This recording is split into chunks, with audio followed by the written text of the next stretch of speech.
Hello and welcome to the Creabea Knitting podcast.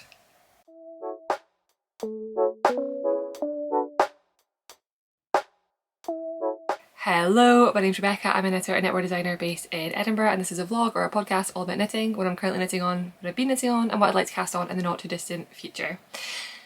I have so much to talk about today. I have like a mountain of WIPs and finished objects and a couple of acquisitions and giveaway winners and a pattern launch and a t-shirt launch and so many things happening today. So bear with me, it might be a long one. I got myself a little cup of coffee to keep myself going. Buckle up. I'm not going to rush through this, I'm going to try and take my time, so it might be a longer episode. I am going to dot things like the giveaway and things in between sections, otherwise it's going to be a very admin heavy upfront episode, which I don't want. But before I get started, let me talk about my pattern, which is going live today. I'm currently wearing it. It is my last summer pattern of 2025. Jeez, I almost said 2024. Isn't that slightly wild that we're already halfway through 2025? This is called Gress. It is also named after a beach on the Outer Hebrides. It is a really fun pattern. I'm kind of surprised myself I've not made more since I finished it, but I think my brain has switched into autumn winter mode already. So it comes in two forms and two gauges because that's what I like to do.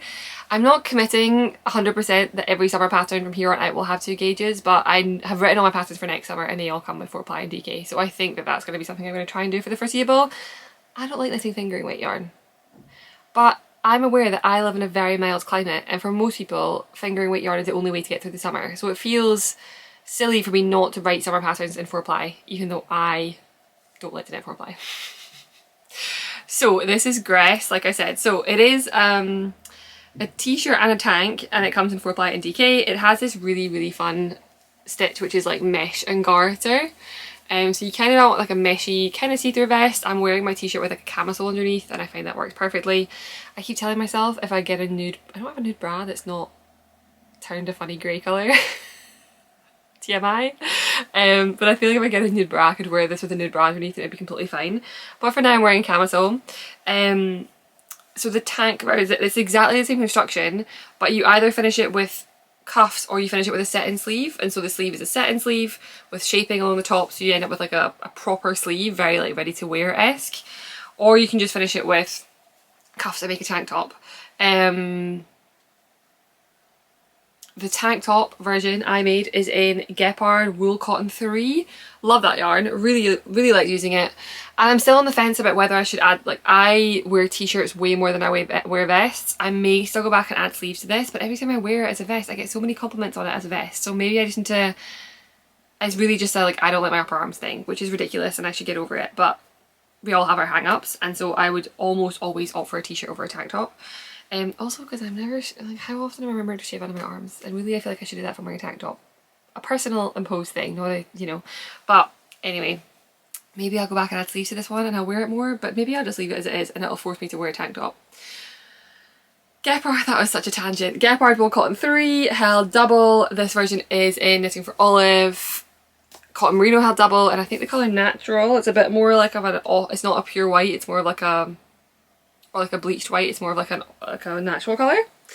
I've worn this one so much. I really like it. I wear it with a pair of black jeans and some gold jewellery and I feel a little bit fancy. It's been really nice. I've not worn this as much as I want to, but I took it pictures and I got so many compliments on the pictures, so I feel like I need to just suck it up and wear it. You can get Gress with 10% off using Gress10 on Ravelry or on my website. And if you're a newsletter subscriber, you'll have got an email about Gress that has a little bonus discount in it, so you can also get a little bit more off if you are signed up to the newsletter. I can't believe it's the end of summer. I'm kind of sad. This has like a really fun, I think it's called a European shoulder. Often I learn these techniques and find out after the fact what they're called, which I don't think there's anything wrong with, but you see this quite a lot. I think it's something that Petite Knit likes to use a lot, and so this is the back panel, and so you increase and then you pick up with garter on either side, so you end up with this fun little sort of framed back, which I think is a really nice detail. And yeah, I've had a lot of fun knitting it. A few testers modified it to have an I-cord edge on both the tank top and the t-shirt, which I thought looked stunning, so I made like a charcoal grey version, which I really liked, and I still have, I'd like to make a black one. I think a black one would be very wearable, particularly in like as we're getting into autumn and winter. I think a black one with a black ham. Okay, I really want them right now. I'm thinking if I had the yarn for it. I have, it's in for olive pure silk, which I could hold double, but I kind of want to use it for a t-shirt. Maybe I'll order some more yarn. I have been a little bit frantic this week with some ideas, which I will get to, but part of that is that I have been ordering a lot of yarn. I find when I get to that mindset, if I don't have the yarn I need to cast on right away and I don't know what I want, I end up ordering too much. So I think I ordered like 3 sweaters quantities this week, which is too much yarn. Anyway, that is Gress. As I say, it's my last ever pattern. So there we go. I don't know if anyone else has started to shift their mindset to winter knitting or like autumn winter knitting, or if we're still firmly in the summer knits, or do you live somewhere where you're knitting all year round for summer, all year round for winter? I feel like my seasonal clock has shifted since designing, so I feel like I am ready for summer knits in like April. And I feel like apparently in the past, my birthday is the end of August, and so I have clung on to summer because my birthday is the last weekend of August, which is in the UK, well in England it's a bank holiday, and there's always like it's a real like fun feeling that weekend. There's always fun things, and so I've always felt like summer lasted all the way up until my birthday. And then like September 1st, I'm ready for, you know, pumpkin spice lattes and practical magic and knitting. But this year I'm already kind of ready. It's been a kind of wet couple of weeks, a kind of cold, it's not really that cold actually, wet and a little bit overcast and stuff, so it's felt kind of cozy. Anyway, I'm on a tangent. That is Gress. It is out now. It's a really quick one, especially the tank top, but like either way, I think this, like the smallest size uses like 450 meters of yarn, so really does not use very much yarn. Knits up really quick. I could knit this up in like 2 days if I wanted to. Probably not 2 days, maybe 3 or 4. And it's fun, garter and lace, super easy. And like a fun, it's like a mesh stitch, so it's like a fun lace without being, it's a fun lace without being particularly hard, but it's a little bit different, which I think is quite nice. So that's number 1, my finished object. I've got a few more summer objects, so let me run through them, although I will say every other summer object is a pattern for next year, which feels a little ridiculous, but that is unfortunately just the way I've chosen to work.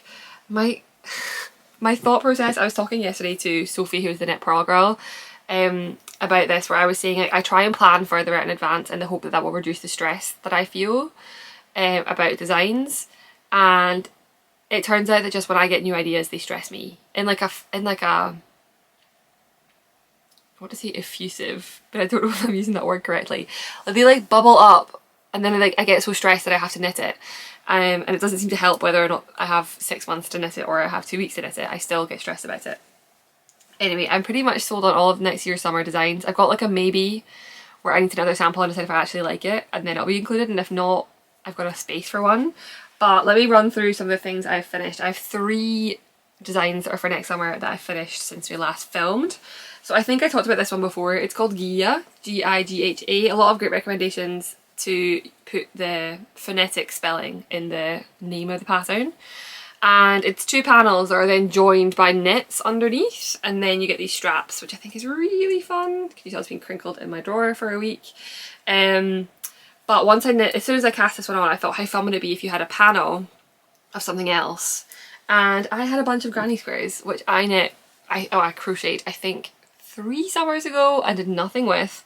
And I had 17 of them, and the thing I wanted to do, no, yeah, 17, and what I needed were 16, which is kind of perfect. So I made a second sample, and under the arms, I added my granny squares. So the idea behind this is that you can, the panels are, sorry, my ends are everywhere for the crochets. The crochet ends are everywhere. My knitting ends are fine. My crochet ends keep popping out on me, which I think is, I don't really know what to do about it. It's a cotton wool blend, so I don't think there's much I can do. So I'll try and pull them to the back and we'll secure them later. So the panels, this front and back panel is the same, and the straps are the same.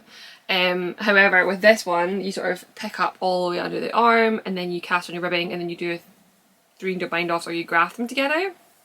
Whereas with this version, instead of that, what you do is you make a panel which meets the same measurements with a little bit of flexibility, and then you pick up for the armhole instead.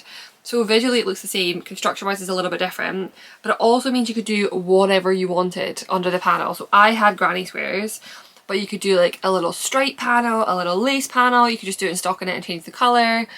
It would be so good for scraps because you could just use up whatever scraps you have under the arm. That would be super cool. I have so many like random balls of Drops Bell that would be so perfect for that.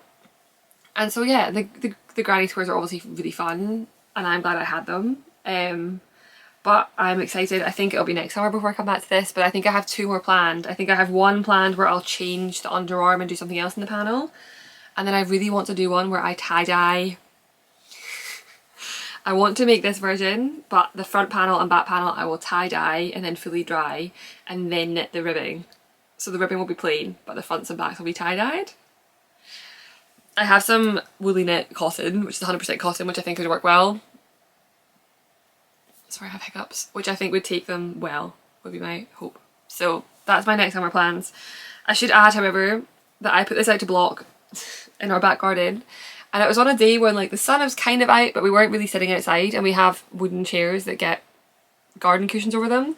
And the dog loves the garden cushions, but it wasn't that nice out, so I hadn't put the cushions out. I just put the blocking mats on one of the wooden chairs. And what demon little puppy decided that the blocking board would be his perfect place to lie down with his little mucky paws. My puppy. He's not really a puppy now, he's over a year. So it does need rewashed because it currently just has a nice big puppy paw print on the back. But that is all good. I didn't mind working with this yarn. It's Drops Cotton Wool, no, Drops Wool Cotton. I can't remember what it's called, but there's a Drops Cotton Merino, Cotton Merino I think blend. I just don't love it. I think it shows up my ribbing around rowing out a lot more than other yarns do. That's a bit, I mean, it's a technique problem. That's my issue, but I feel like it does show it more. And I just don't love the feel of it. And this version's in Drops Bell, which I like a lot. And yeah, it's a 20 stitch gauge, so there are so many yarns that would work for that.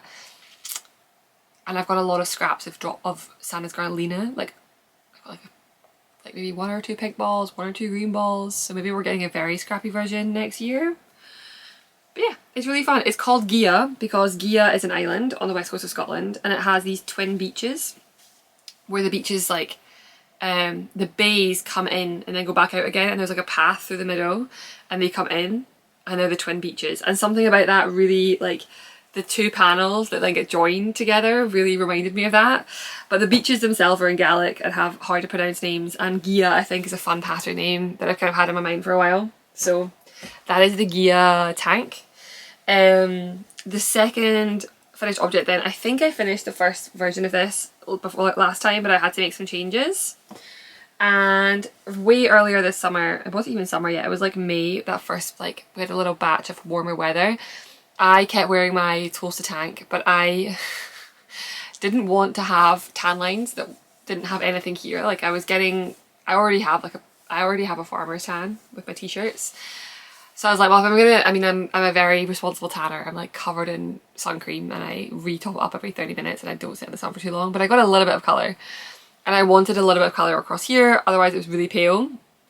And my toasted tank covered up my chest, so I was like, well, I want a tank top where it's got a scoop neck. And I can't find it. I think it's in the wash.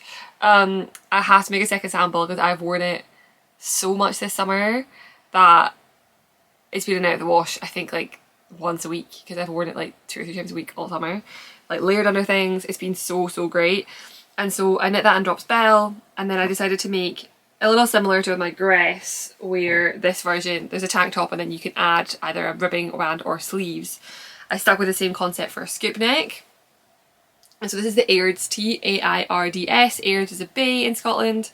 And this is my first sample. I mentioned last time, I think I filmed 2 weeks ago, but I left the window open and there was so much outside noise that I couldn't use the footage. And I'm definitely going to confuse myself as to what I actually filmed and uploaded 4 weeks ago and what I filmed but didn't upload 2 weeks ago. So apologies if I'm talking nonsense. I mean, more nonsense than I'm always talking, because I do have a gibberish, a tendency towards gibberish, shall we say.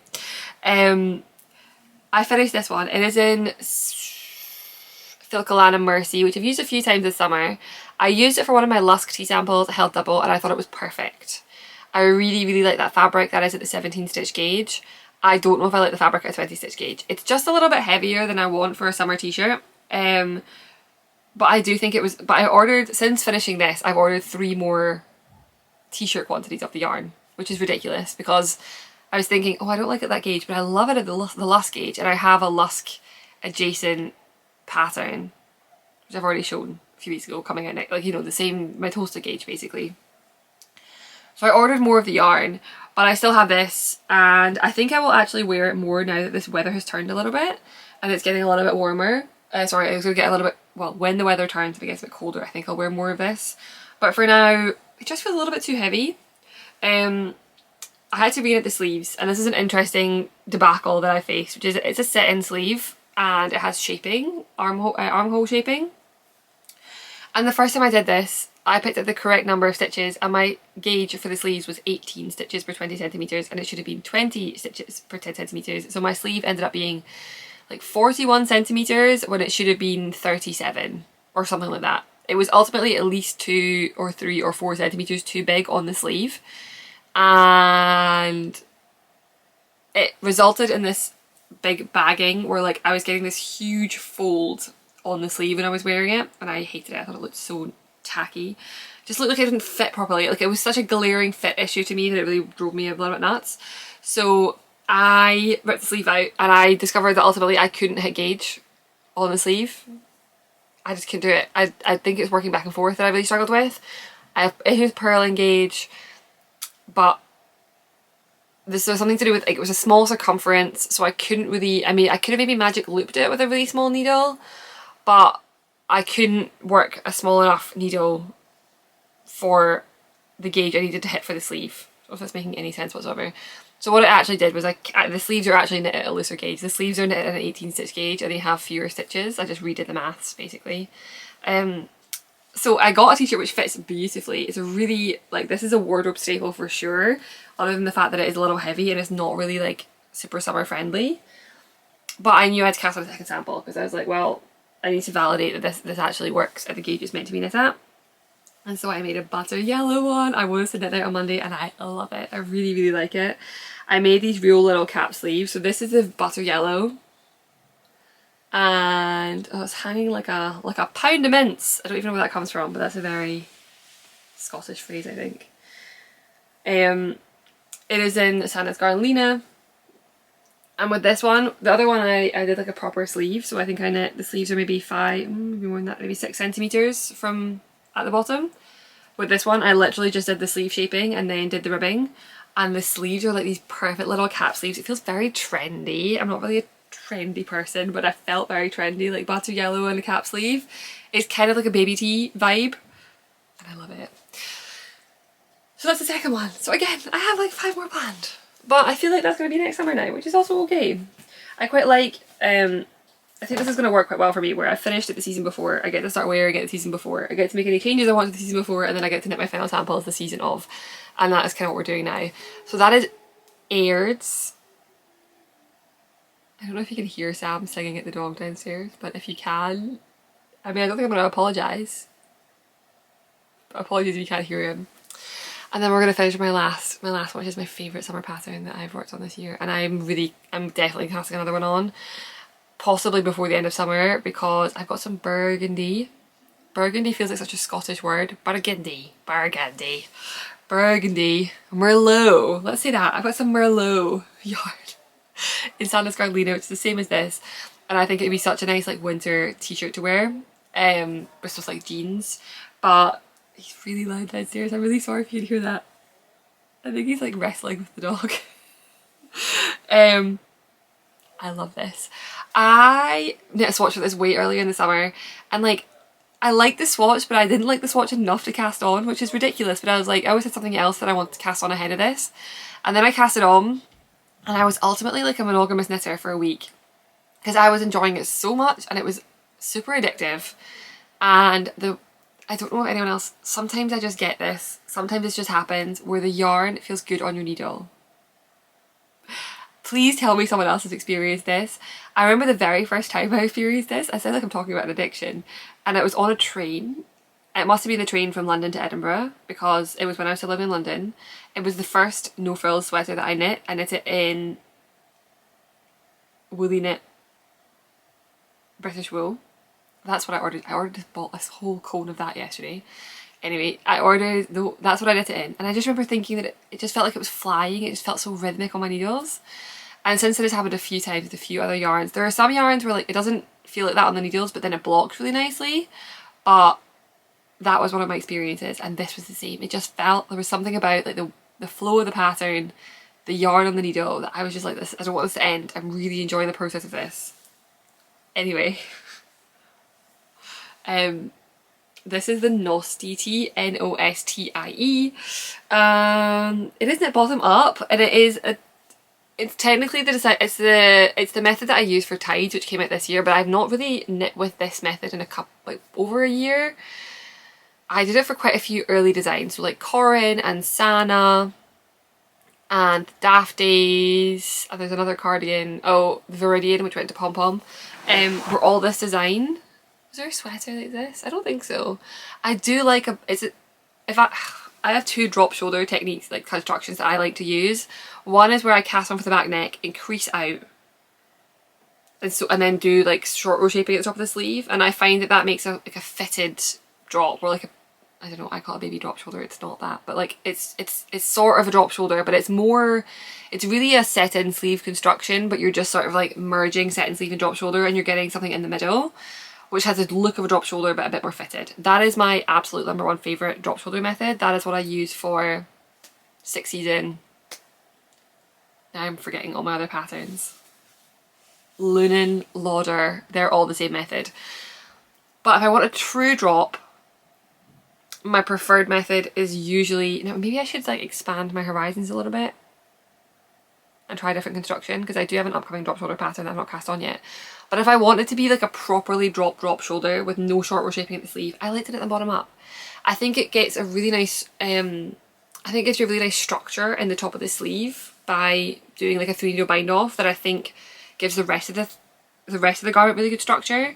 But I think people generally prefer knitting top down. So that is a tangent, but there we go. I'm on a lot of tangents today. For someone who said I've got a lot to get through, 23 minutes in, still unfinished objects with one left, I should stop these tangents. So it is lace and rib. Sorry, no, lace and rib, that's correct. It is this really fun garter with like these lace patterns, and I just love this. It's so easy to wear, and it's got a really fun, I love the shoulder detail. You see how the shoulder looks? It just looks like it's all framed so nicely. And I think it's funny. I feel like I'm in a real phase right now where my different designs, like I'm carrying things from design to design, like little techniques I enjoy. And it does not, it's funny to me that like these two came out of my brain within the same, like the span of a couple of weeks. So like this is the shoulder detail on the Nostie tee, and this is the underarm detail on the Gigha. They're the same thing. They serve very different functions, but they're both ribbing with a 3 needle bind off that I love the look of. And I think it's interesting that I carried that. I don't know which came first in this situation, but I carried that through. So yeah, I really, really like it. It knits up real quick and really nice. It's got such a nice drape to it with the linen. I think this will be my first summer pattern next year. I think.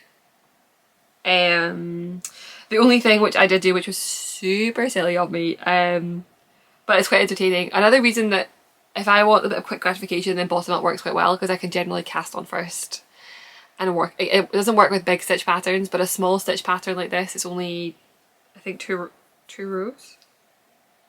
I can't remember. Anyway, it didn't take me very much. Like I could just cast on and go. Is that I just need the size I want it to be around the body, and I can work out the underarm shaping once I've got going.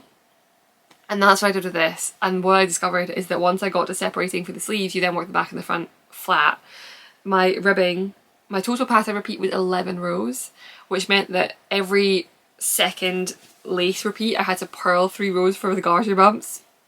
So that was a lesson to me that I'm going to modify it for the final pattern so that it's 12 row repeat, so that you're always working the garter rows. It's just 3 rows of ribbing instead of 3 rows of purling. But yeah, I was like, oh, this is so stupid. And by the time I got there, I'd already done the whole body, and it wasn't that much. I wasn't that bothered by it, but I was like, yeah, this is one thing to edit. And that is the joy of doing the round bit first. I didn't have to deal with that at first. But yes, I love this. I'm really, really excited about this. I think it's one of my favourite things I've designed this year. I want to wear it every single day, which is always a token of a good project, I think. Okay, I have one more but I will run the next one into my WIPs, I think, because it's also, there's a work in progress attached to it, and we're now getting into the autumn winter things, which is quite exciting. Before that, I do have one more plug, which is that my next batch of knitted t-shirt, not knitted t-shirts, knitty yarny themed t-shirts are currently on sale, and they're on sale until August 22nd. I did a batch of these last November, there's a batch of them now again. I will put some pictures up of me running through them. The pictures, the t-shirts are, if I just hold them up, I'm not going to show you anything, and I'm not going to change them all in and out of them all, but I'll put the pictures because I think they'll show them better than me holding the t-shirts up. There are 3 styles and each one has 2 colours, so there are 6 total. There is the Yarn Buddy, which came out last year in this original red and also an additional blue colour. There is Skeins, which is ultimately my tattoo, but on a t-shirt, and that is in rainbow on white and on blue in, sorry, yeah, blue skeins on a yellow. And then there's a Yarn Appreciation Society, which is the design on the back, and that is in green on ivory or on red on pink. The skeins has been by far the most popular. It has been a real, the multicolour skeins has been a real hit. That has been the popular one so far. They have been so popular. They've been out now for 2 weeks and they've still got, yeah, 4 weeks left, and they've already sold more than the last batch sold. I don't know what that's about. I don't know if it's a summer thing. I don't know if it's I shared them on TikTok and I think that got a bit more hype than usual. So that has been good. It's also reminded me why I use the system that I use. I use a distributor, so when you place the order it gets sent to a printer, which is first and foremost as close to you as possible, but if the one close to you doesn't have stock then it'll be like the next one closest to you with stock. And it's been really good because there have been, I mean there have not been that many issues, but I think I had like 5 or 6 people email me to change their address, and like that was all a bit of admin, and I was like, oh, this is a whole thing, and that's so easy to do on the platform. And I had one t-shirt out of the many that had been ordered that had a fault, but there's already a replacement gone to that one. And again, like that would just be so much, if I was doing like a pre-order or was like shipping out from what I had in stock, I would never have known which one was the most popular, so I wouldn't have probably stocked up accurately. And things like, yeah, if there's an issue or there's a delivery problem, they ship the next, like I just need to raise a ticket and be like, this is the problem, and they'll fix it straight away. So there's been a lot of admin involved this time around, but I think there's so much admin because the t-shirts have just sold many more than they sold the first time, which is a good thing. It's nice. And I saw someone post yesterday that was like, can everyone, like they posted a picture of their shirt and they were like, can everyone buy one so we can identify each other in public? And I was like, I don't know what I would do if I saw someone wear my t-shirt in public. I would be like lose my mind. But I love the idea that like people are wearing them, and it's just nice to have like, it's not always like maybe I want to wear something under a sweater or under a t-shirt, or maybe I don't want to wear a knitted t-shirt and I want to just show everyone I'm a knitter. I'm probably going to the gym this afternoon and I will wear one of my t-shirts to the gym, not because I think there are many knitters at the gym, but I just like branding to the world that knitting is my obsession. So yeah, they are available. There are also some stickers. They're just the 3 logos on a sticker format, and I'll put the link down below. As I said, they're available till August 22nd. There's a lot of admin involved in the t-shirts, and so I don't want to run them all year round because it's a lot of extra work. At the same time, I don't want there to be any like, it's got a term and I forgot what the term is, but panic buying ultimately. I don't want people to be like, oh no, I can't afford it, and to buy it now because it's going to be gone, or people be like, I have to wake up at 5 AM to buy this thing. Like, no, you can buy whatever you want, but it will only be available for 6 weeks because the admin of it is just a whole other like thing to think about in my brain. And yeah, I'm really pleased people have been really enjoying the quality of them. I love their Comfort Colours t-shirts, which I have used a lot and I really like them, and I think I've mentioned this every time I talk about t-shirts, but I have been buying t-shirts from a really cool book t-shirt, like they make like a reader style t-shirts from a company called Book Babe Designs. And I emailed her and said, like, I think I've been buying for her for like 18 months and my t-shirts were going in and out of the wash weekly, and I was like, these are great quality, I love wearing them. So I messaged her and said, like, who do you use? What is your supplier? And she provided me with her supplier name, and that's who I use as well. So I have a lot of faith in them because I've been using them for so long. So yeah, they are available. I know that last time a lot of people bought them because it was near Christmas and they were getting them for Christmas gifts. I don't know if there'll be another batch before Christmas. I think there'll be some more in the next like 6 to 8 months, but it might be post Christmas. So if you want one for Christmas, I'd suggest sending it to people now because I can't guarantee they'll be back before then. I thought there was someone on the roof over there, but it's just a tree. I really thought someone was like walking on the roof. Sorry. Okay, let's get back to the projects. This one.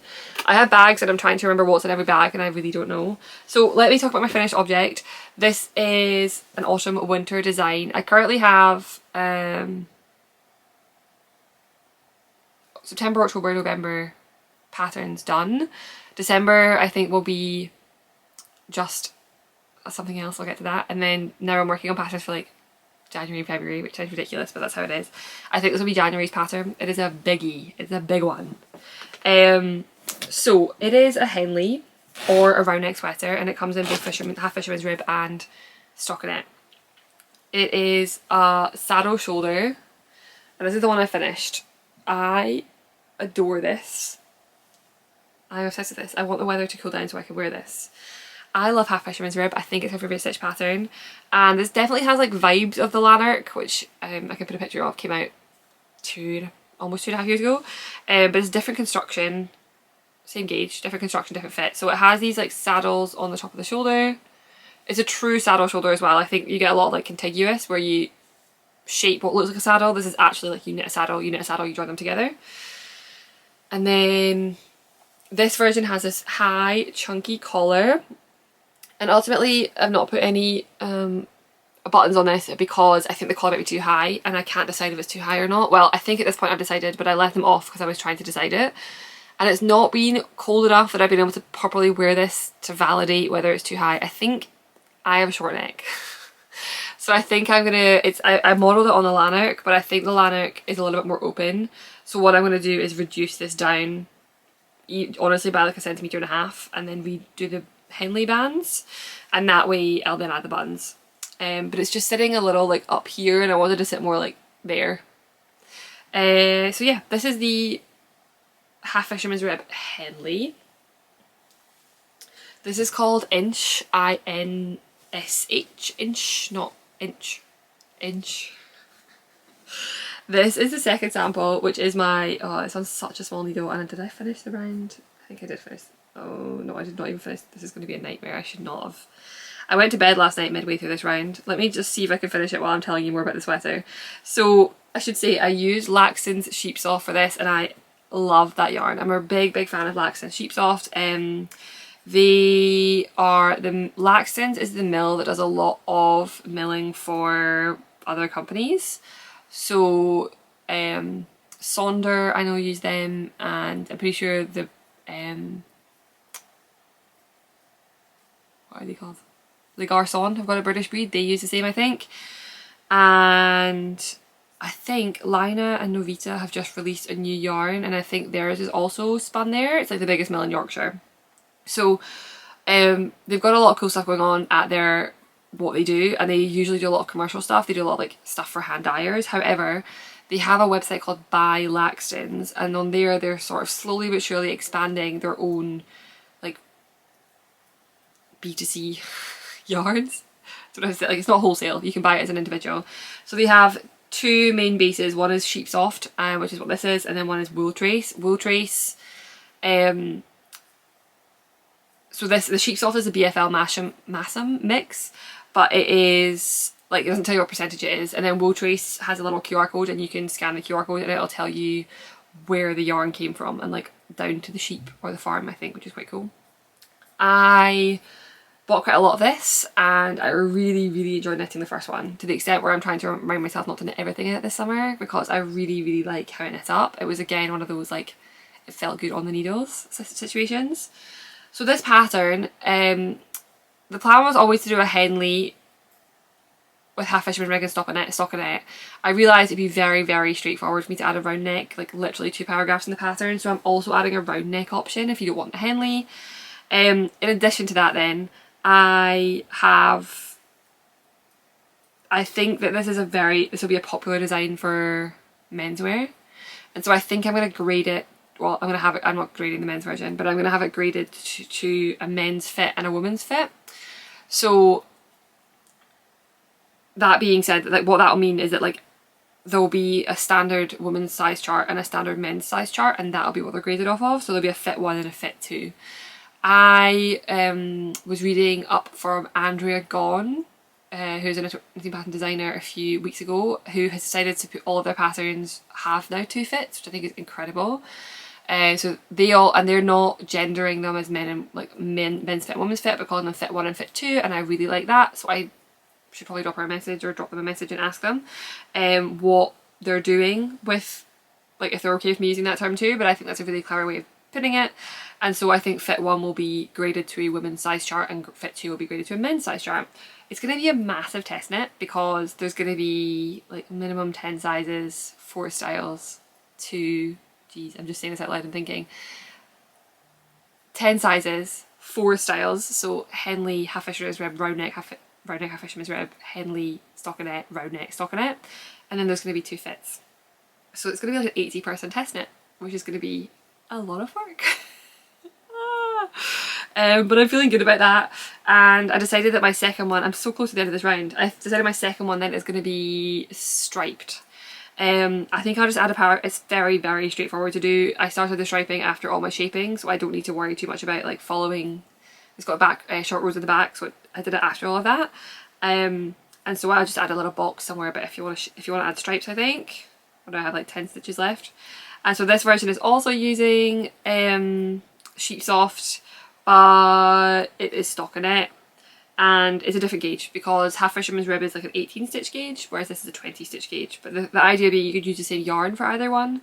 It would just be about whether or not which different gauge you used, stitch pattern you used. Okay, I did that. I don't even know if it was worth it. I think it's on a too small a needle. This is my stockinette version. Oh, you can see my stripes. The stripes look good actually. I only got my striping really done yesterday. So the saddles are done in just in the plain navy, and then from there on I go. The back then has some short row shaping to shape the back neck, and then the fronts I've got, like the fronts kind of come around and they're a little bit square. And something I'm also doing for this one is the Henley of my first version joins the same round as the underarms. So all joins in the same round. I think it's very clean to do it that way. I think it works very well that way and it's quite proportionate to that way. But I do think people enjoy a deeper Henley. So what I'm doing on this one is also testing out the instructions for working the Henley deeper. So I think it'll be like 5 centimeters lower. So I measured up on this one last night, but the first one kind of the Henley comes to here, and this one the Henley will come to about here. So I think it's going to work either way, and I'm excited for this one. And also the neckline will not be high, the neckline will be like flat to the base of the neck, I guess, like what I'm wearing. So like they'll be ribbing around the base of the neck as opposed to it coming up. So another mega pattern. My poor tech editor. It's always written up actually, which is quite good. I knit this one as I went. I knit the stockinette, the half fisherman's rib as I went, but I knit the stock. I wrote the half fisherman's rib as I went, but I wrote the stockinette version all in advance because I had the same structure. I had to just change my maths, and so that's written. So now I'm really just following my own pattern, which is kind of fun. I think my plan is to have my stepdad have a sample knit version for my stepdad, and he will get a round neck half fisherman's rib version. He loves modelling. He loves to model them, so I think I'll ask him for that. And then I think I'll make a round neck plain saddle one for myself, maybe in red. Red is currently what I'm thinking. So yes, that is that. It is in my Strikkefeber bag. It's probably one of my favourite bags. I love this so much. I keep buying new Strikkefeber ones and they're nice, but none of them are as nice as this one. Okay. Let's go back. So that's going to be like a January pattern. Let's go back to my next pattern coming out after this one, because I'm currently working on my second sample. It is the Firth sweater, F-I-R-T. It is Firth, yeah. The body of water next to Edinburgh is called the Firth of Forth, but I'm pretty sure there was already a Forth sweater. There were quite a few Forths when I checked on Ravelry, and then Forth, F-O-R-T-H, sounds like fourth, like fourth. So I went with Firth instead, but there's a bridge, a railway bridge that crosses, I'll put a picture of it here, called the I don't know what it's called, Queensferry Crossing maybe? And it's red and it has all these like dramatic, I don't know what bridges are called. They has all these dramatic lines. I'm sure there's a bridge person out there screaming what those things are called, but maybe, I don't know. Sorry, this hair is really annoying, there we go. And all this reminds me of like the texture of those bridges and the fact that it's red. So it's called Firth. I I don't know what bridges are called.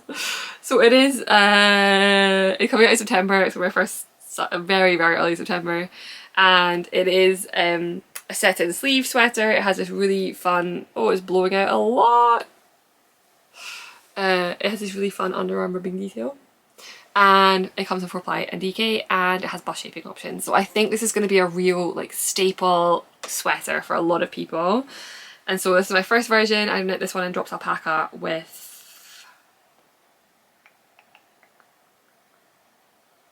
Knitting for Olive. I think Knitting for Olive. It's right behind me. I can see the Knitting for Olive ball right there. Knitting for Olive pure silk mohair. And I love dropped alpaca with mohair. It's like my favourite yarn combo. I think it wears so well.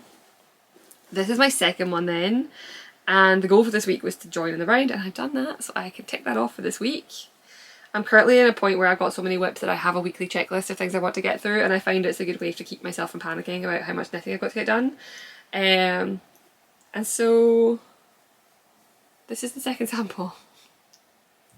I don't have a whole lot to say about it other than the yarn is incredible. So I bought this yarn from, this is a rare example of me using a hand-dyed yarn. I can just sneeze.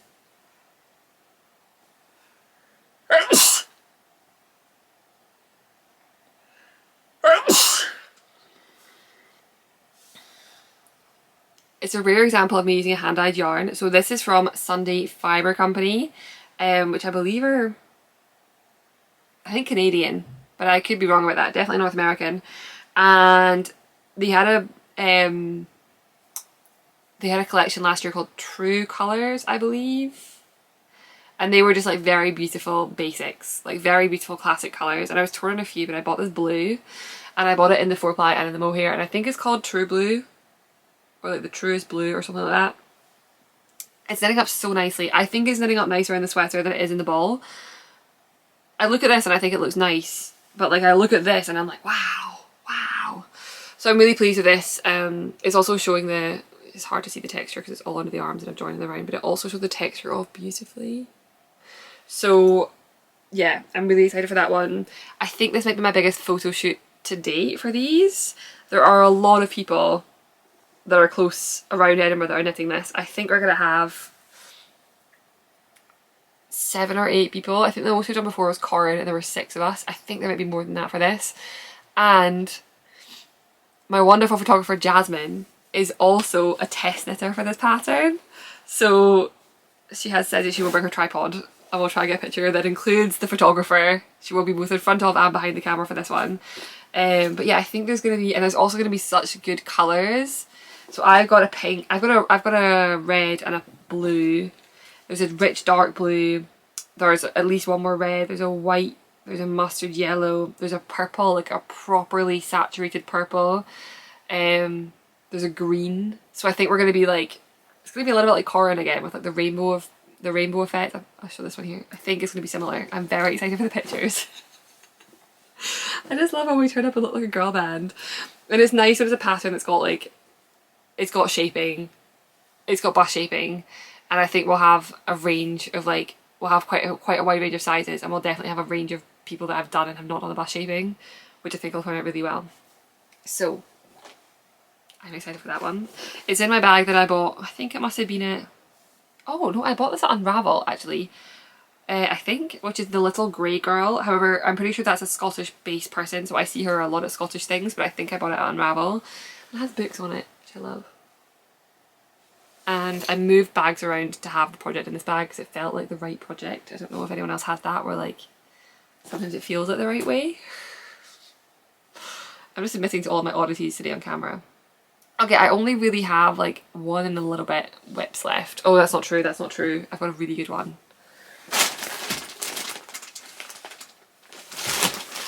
I lost it.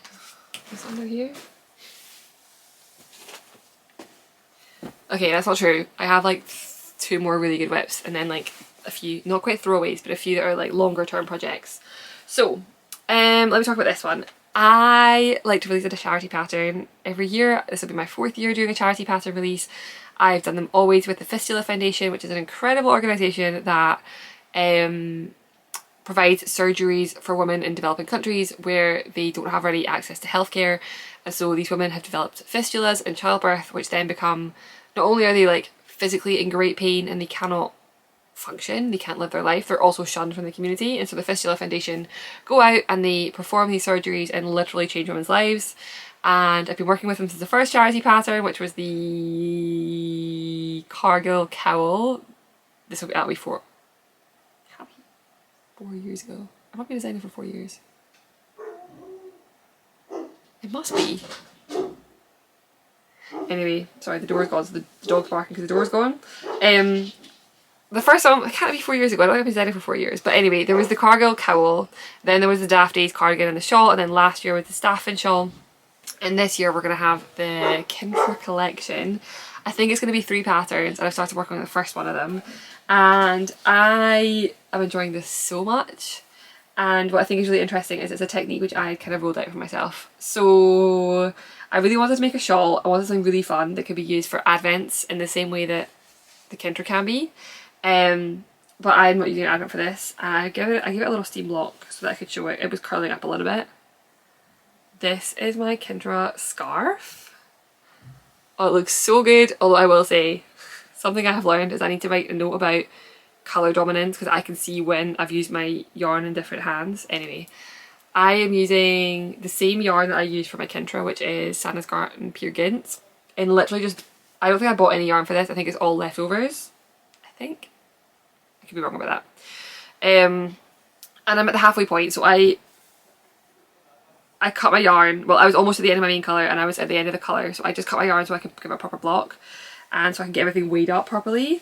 But it ultimately, let me show it. So it's colour work flat, which I was anti. I was like, I will admit, I did a class once for a colour work flat pattern with the designer of the colour work flat pattern, and I left that class and thought I am never doing this technique in my life. I think that unfortunately the class was not what I was expecting, and that like it was not a crazy expensive class, but I think it was like £35 and it was an online class.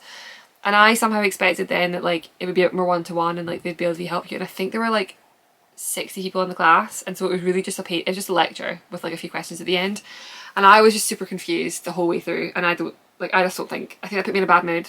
And then I found the technique hard and I was like, I'm never doing this again. But I had a vision for this scarf. I knew what I wanted it to look like, and in my head I thought I'll find another way around it. Like I won't use colour work, I'll find a different method. So I tried mosaic, and I actually quite enjoyed the mosaic, but I didn't like it that much. Like it was fine, like it was working, but I thought it looked quite scruffy. And then I thought with a swatch, like let me just try colour work flat. Let me just try it. And I was like, this is really nice. This is really quite easy. And what I thought is quite fun is that it's a new colour work it's a new technique to teach some people. People might be a bit at the same as me, anti-colour work flat. It's a very manageable way to try it. And similar to, you know, the Sophie scarves, etc., the pattern is written, we come out in 3 sizes, but you can knit it to whatever size you like. So if you start it and you think, I hate this, I actually don't want to knit it the full size, you could just go halfway and then call it a scarflet or something. But honestly, I am fussy about technique. If I don't enjoy the process of knitting it, I'm not going to release it as a pattern. There will be quite a few things that I've swatched and I thought that is beautiful, but that was a headache and I'm not doing it. I want my knitting to be enjoyable. That being said, there are things that I enjoy, people don't. I love cables. People don't always love cables. I love a cable. I love half fisherman's rib. That's a lot of work. So like, it's not saying that I don't like things that are more labour intensive, but if I don't like knitting it, it will not become a pattern. And I love knitting this. So it is so fun. So yeah, this is where it's at halfway. It's going to the proper block because it's still curling a little bit inwards. Just my eye cords I think are curling in, but I just think it looks so much fun. And yeah, this row here, can you tell that I held my yarns the wrong way around? The colour dominance of that top yellow stripe is off, which I think is really interesting to see. So what I've done is that each colour here has 3 rows and I'm using 4 colours, and I'll go up to the equivalent of 24 colours. So I've currently knit 12? 2, 3, 4, 5? Yeah, I've knit 12. So this is halfway for the middle size version. And then what I think I'll do is the large size will have 4 repeats of like 4 bands of colour work, and then the small size will have 2. I've got some drops air, which I think I'm going to use for the largest size because I don't think I'm going to make that one colour. I think I'll just do that all 2 colours. And then also there'll be notes in the pattern for like if you want to make it wider, like it's not a particularly, this is like the middle size, it's not a particularly wide shawl. Now that's going to be fine for just like, you know, a little tie, like that's perfect. But if you want a wider shawl, I'll also add notes on how you can do your increases more frequently. But yeah, all in all, this is just a really, really enjoyable knit. It's been pretty quick, which as someone who knits a lot of sweaters, like a little shawl is a fun project. But also just been really fun to see it grow, and it's fun because I had a real vision in my head of what I wanted, and this is exactly what I wanted, which is nice. So I like it a lot. So yeah, I'm using these colours, very like primary tones, and then marzipan as the base. So yeah, it's really good. I need to cast on my second version because I got so excited about work. It took me a lot of attempts to work out how to get it started, if I'm being perfectly honest. My original plan was not to have it increasing on both sides. My original plan was to have it just increasing on one side. But I realised I love the symmetry more of it like this way. And so I have very, very messy notes on how I got it started. So I need to cast on my second version so that I can perfect those notes a little bit better. But that has been a lot of fun. It's a little like side project.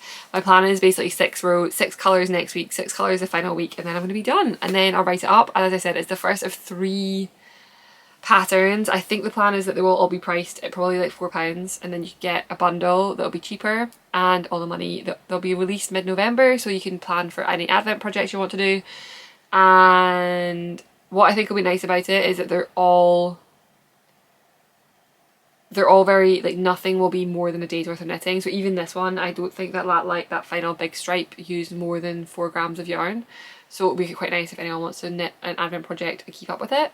And also it'll do really well for scrappy projects, and there'll be some fun gift things. I think that's pattern 2 will be a bag, and pattern 3 will be a hot water bottle cover, which I think are also great gifts. So if you're gift knitting, they're like fun little things to crack out. The hot water bottles, my one from last year started leaking, and then the one that I use is not a standard size, so I ordered a new hot water bottle so that I can knit a cover for it, which I think is quite funny. So that is that project. Now let me take a little detour into some other things I'm working on, and then we'll come back to my final very exciting project, and then after that I will do giveaway winners. But my fully charged battery is already running out because I've been talking for an hour, so let me change that first. Okay, my final pattern that I've been working on is something kind of fun. I started this forever ago. Honestly, it can't be 2 years, but maybe a year and a half, maybe 2 years, honestly. I started working on this blanket, and then it just kept falling by the wayside, and I was like, I really want to knit that. Like, I want that to be a thing, and I think it will be a pattern that come in December. I think it will be a free pattern, or at least a little bit free for a little time as a little thank you. And again, it would work fun for an advent, also really fun for scraps. And so I started working on it. It's called the Hulie blanket, H-O-O-L-I-E, Hulie. In Scotland, if it's blowing a Hulie outside, then it's like blowing really hard, and I thought like if it's blowing a Hulie, you're inside and you're cozy under your blanket. And it's made of all these strips, which are zigzags. So I've actually done a third one, but that's sitting behind me and I can't be able to get it. This is the most recent one I finished, which is my blue strip. I have a thing where I think my eye cards are quite tight as a general being, and so I think they need to be blocked out, but they have these like fun increases and decreases that make up the stripe. So I've done this one, I've done my red version, and I've done a white one, and my plan is to do like coloured white strip, coloured white strip, coloured white strip all the way along. I think I have 15 or 18 colours to do, which is going to be a lot. However, it's currently in testing, and the test knit is like we're knitting it all together, so it's a bit like a knit along. It's not a huge group, I think there are like 15 of us. I'm making the largest size, so mine is also taking a long time. Each of these is 100 grams. I'm using mostly Drops Lima and Filcolana Peruvian Highland wool, which both have the same yardage, although interestingly the Drops Lima, despite being the same weight and the same yardage, is getting me an extra 20 rows. So I need to rip that. I started with that one, I need to rip that one back because I can't get as much out of my coloured yarns as I can at the white yarn, interestingly. What I love about this is I love the idea of a blanket. I have one knitted blanket. It is, I put it here on my office chair. It took me like over a year to finish it because I got so bored of knitting garter. what this is ultimately, firstly, it's smaller pieces, so you get a real like instant sense of gratification, but it's not fiddly. Like, it's a whole piece. It's not, you're not like, there's not like much fiddling on the go, and also you're doing something every row, but it's nothing hard, and it's always the same. So either you're always increasing, like for this version, so you can make the stripes more or less wavy if you want to, but for my version it's just about as wavy as can be, I guess. Or that you work something every right side row, you're doing something. So I find it's very easy. It's super TV knitting, but you're also like, you can count your way through it a little bit. Like, mine has 24 waves, and that keeps me going a little bit. And that, like, I want to knit blankets, but sometimes you feel like, I know I knit like 500 sweaters a year, but a blanket seems like so much work, and this is really breaking it down. There's also 2 methods in the pattern, so the testers are quite split between join as you go and join at the end. I'm doing join at the end, firstly because I don't know what colour order I want, and secondly because this is super portable. This is all I need to carry with me are my needles and my yarn, my 100 grams of yarn. And actually, because of the balls I'm using are 50 grams, I could even leave the house with just my 50 grams and my needles, and I'd be able to get half a strip done. Whereas join as you go, obviously you're working it all as a, like, it's going to be growing on you as you're knitting on it. But I know some people don't like to join at the end. So there's both methods. The testers are doing both. I'm excited, so I'm going to sew them up as well. There's a few different joining methods. I think I'll be mattress stitching them all. So I've done 2, and I've got a white one. I'll probably just keep showing this every week because I think I should have 2 strips done every single week. But yeah, I have 18, I must have 18 colours because I'm sure I've got 18 to go, 18 to do total. And the test was 24 weeks, and my goal was to do 1 a week, and that would give me a little bit of buffer time plus sewing up time plus taking pictures. So I must have 18, and I've done 3. I've not cast on my colour for this week. I think it's going to be a white one this week, and I've not started yet. So, and it's Friday, so I need to get my butt in gear and get that going. 1 a week feels super manageable, and it's generally been my evening knitting, but I will show you the reason why it's not been getting much love this week. And that is my final bits of work in progress, and then I'll do some giveaway winners, and then we'll do acquisitions. So I have 2 sort of matching projects here. I go to Knit Night, and there was a request from Knit Night for some donations to our local NICU unit, so for our for like preemie babies, and the request was for hats and for blankets. And so I've been slowly but surely working away on some of those, and one of them is a garter stitch blanket, which is why my stripes have not been getting much love. I am in the middle of a row. It is really my, like, literally the last like 30 minutes of the night before I go to bed. This is what I work on because I have no brain space left for anything else, and I don't even want to, yeah, so I just like pull this up and try and do like 3 or 4 rows.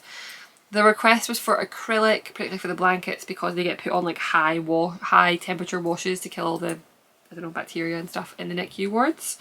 So I ordered a couple of different skein, like cakes of yarn, and I'm ultimately, I think, just going to knit 1 blanket, and then I think I'll have 6 hats, and that'll be my contribution. The yarn I'm using is Karen, so over there somewhere, Yarnspirations, I think it's called, Rainbow Cake. And so I'm using this one, which I think is called Beach Towel, and it is this really fun fade of lots of colours. Now I will say, I don't actually mind knitting with acrylic. I think if it was like texture and stuff, I'd be frustrated, but I don't hate the texture. It definitely feels a little plasticky, but I don't generally have an issue with it for garter. I thought I'd hate it more than I do, so that has been quite nice.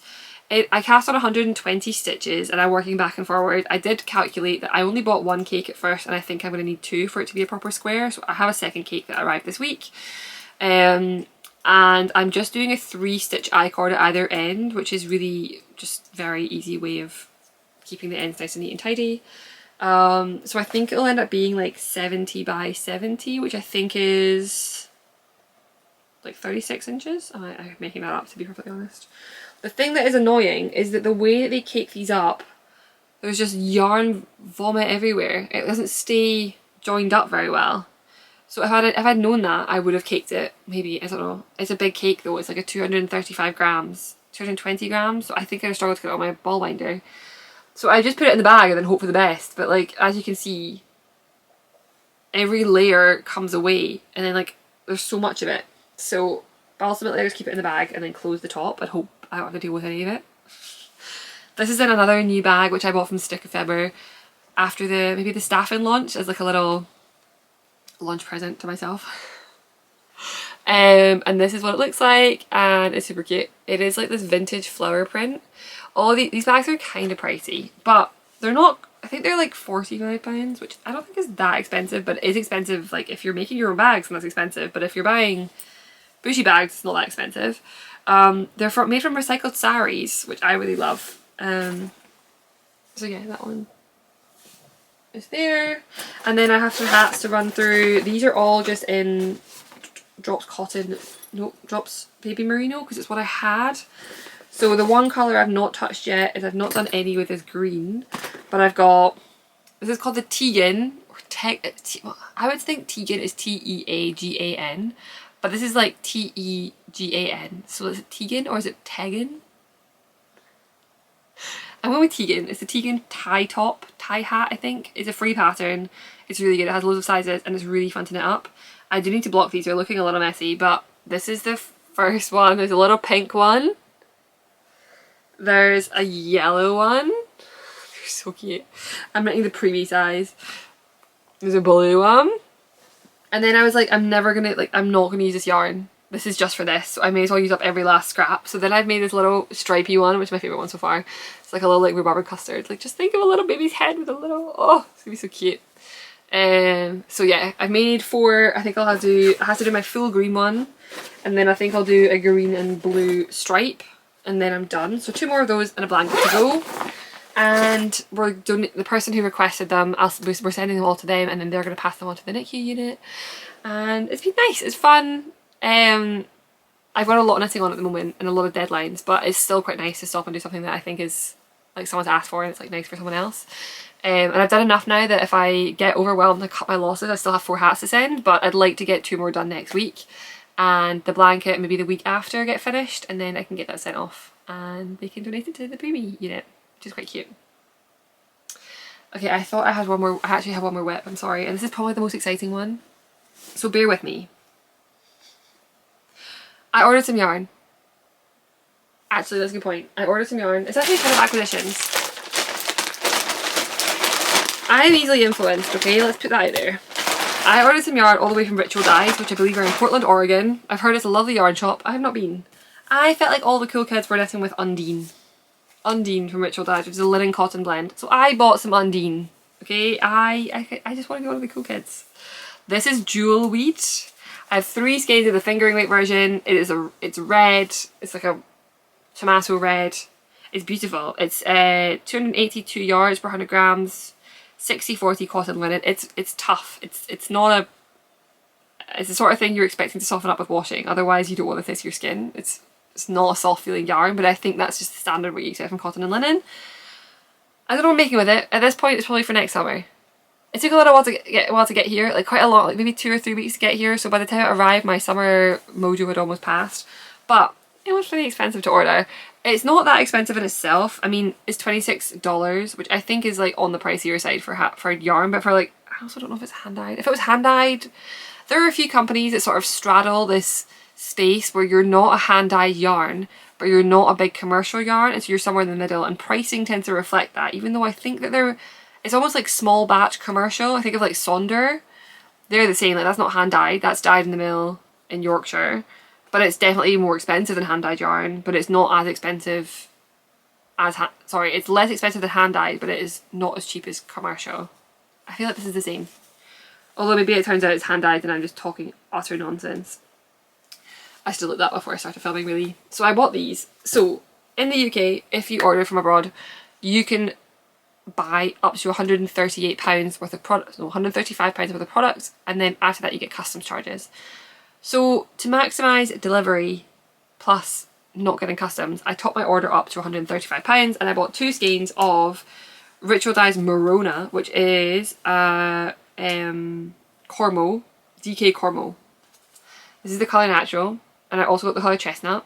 And when I tell you, I opened this and the stars aligned in my brain and I had an immediate need to cast on. Immediate.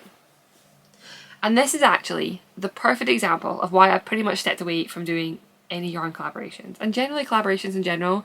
Not that I don't want to be part of a community, but firstly, on the bigger scale, I'm already selling you something by showing you my patterns, right? I'm a designer, I sell knitting patterns. I'm already selling something. So always, like, I don't really want to be selling other people's stuff. Like, I'm already selling my own thing. It already feels like a lot. I will happily shout out amazing, like, if there's nice products that I use or yarn that I buy, I'm happy to talk about it. But like, I don't really want to be doing promos for other brands because I'm already a walking advertisement for myself. So I have, and that's not to say, I've had some really nice experiences doing collaborations. My Toaster Tea, our most popular pattern, was a collaboration with Woolly Knit. The Stick Season was a collaboration with Explorer Knits and Fibers, and honestly, if Ali messaged me and said, do you want to do something again, I probably would say yes, because I love working with her and I had such a great experience, and also I feel like I now know her yarn well. But ultimately this yarn arrived and I was like, I know exactly what I want to make with this. I'm going to swatch it. And I knit the swatch and I like the swatch. The swatch turned out pretty much how I expected. And then what happened is I knit the yoke.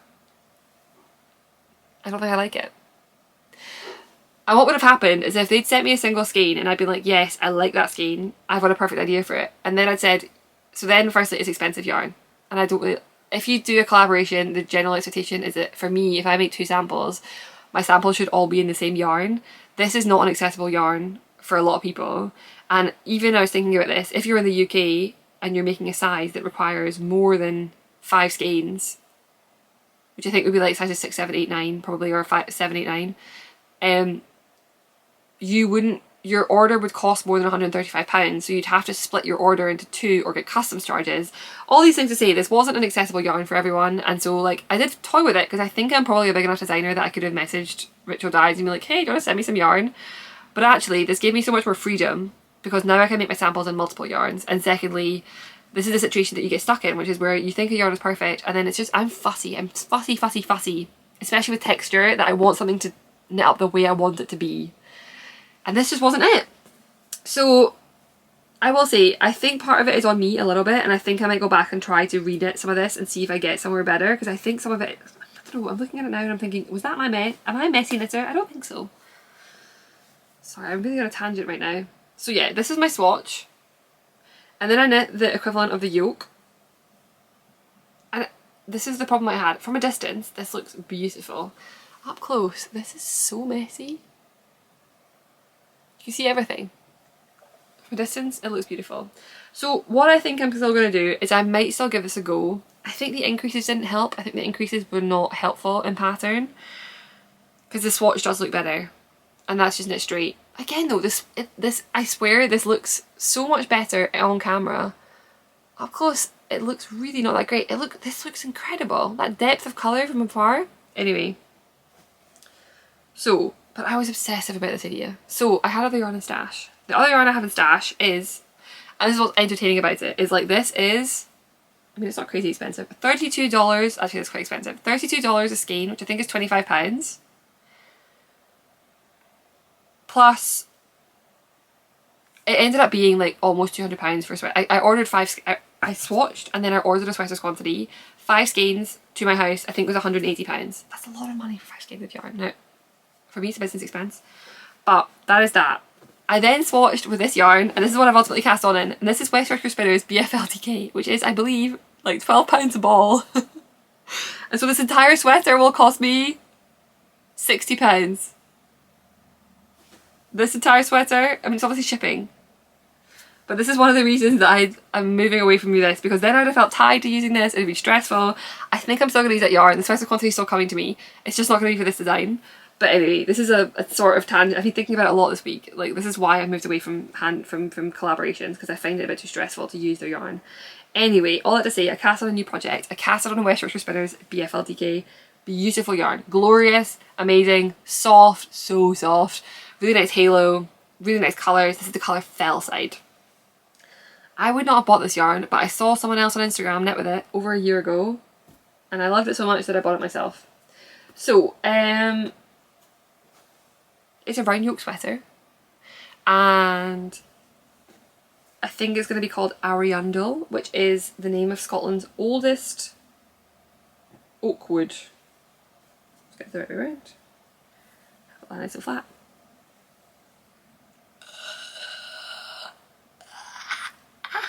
Looks so good. So I blocked the yoke, I've wet blocked the yoke because it is ultimately ribbing and it does block out quite a lot. This was so much fun. I had so much fun with this. I had the swatch somewhere and I don't know what I did with it. One of these project bags had a swatch. Was it the very first one? Swatch! Oh, I don't know what I did with it. Oh well. I don't know. Anyway, I knit a swatch and I had so much fun with it and I worked out my increases on the swatch and then I cast on for the sweater and I knit this in 2 days because I was obsessed. I was so obsessed. And I'm actually going to cause myself a bit of a problem, I believe, because I made notes, but did I make good enough notes? It's actually what is slightly hilarious. It is only a 4-stitch repeat. This is a 4-stitch repeat, this whole sweater. So what have I done? There's short rows in the yoke already, which I think I like. I want to finalise the pattern before I work out if I like that for sure, but I think I like it. It is a round yoke, and so I learned with the Kintra that the way to make round yokes fit well is to add raglan increases, and so what I wanted to do was to wet block this because it was ribbing. It was like, it opened up with this. Firstly, I find out, did I increase enough? Does it fit me nice over the shoulders? Spoiler, it does. And 2, do I have, how deep is the yoke to decide if I need to do, I'm going to add raglan increases. Do the raglans need to be in pattern, or do I finish the pattern and do the raglans and stockinette? The answer is like somewhere in between. So we'll do some more pattern and then start the raglans, and the raglans will finish in stockinette, I think. I'm so in love with this. I think it looks so good. I really, really, really love it. I will say though, it changed a lot from what I expected it was. It didn't turn out the way I thought it would. So I think I'm going to use the stitch pattern in a different sweater.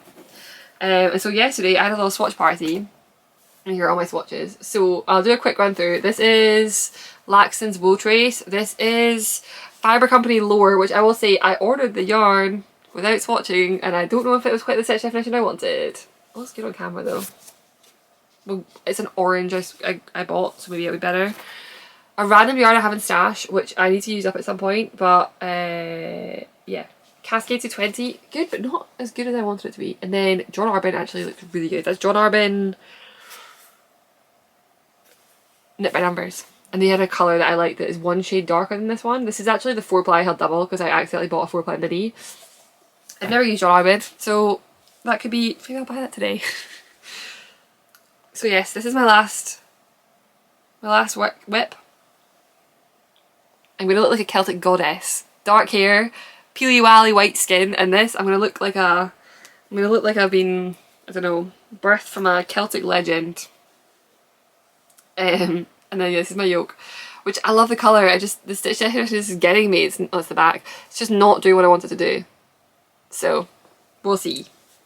We will see. For now, I need to get those raglan increases done, and then I'll feel pretty good about it. Okay, that is it. And actually, that was also my acquisition. My acquisition was the Ritual Dyes Undine, which I've already showed you. Next time there'll be a lot because apparently I can't stop buying yarn. I bought 3 sweater quantities yesterday, and I think I might still go and buy that John Arbin today.